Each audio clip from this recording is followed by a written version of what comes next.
Good evening from the sports desk. Let's start with some football. Banyana Banyana will need to step things up if they're to be competitive at next year's World Cup. The team returned with no points from the 2019 tournament debut, but as they start preparations with tomorrow's friendly against Brazil, things have changed and lessons have been learned, as Hloni Mtimkulu reports.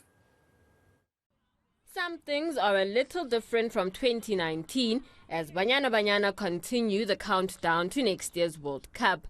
They have experience at that level of football, there are more months to get things right, and they are African champions. And while they're still basking in that continental success, the next big target is in sight. We have to focus on being at the World Cup and making sure that we strive to be one of the players in the squad selected to play in the World Cup, and also as a team to do well in the World Cup. So we've swiftly moved away from the celebrations. That moving on starts now with the 9th ranked Brazil. The South American champions admit to not knowing too much about their opponents, but were able to cast an eye on some of the women's AFCON action as they themselves were crowned continental winners in July. I know, besides the speed the players have, I think they're very technical. They got a lot of skills, similar to what we do, what we have here. We watched the semi-final and the final against Morocco.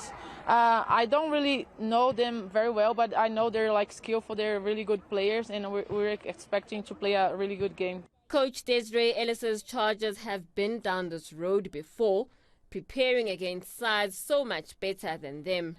And while results were hard to come by in the build-up to 2019, they see the tougher opponents as necessary.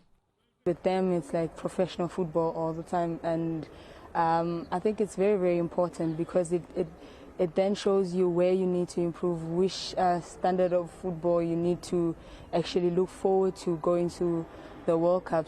Banyana Banyana are calling for fans to come out in numbers at Orlando Stadium as they welcome the return of spectators to their matches.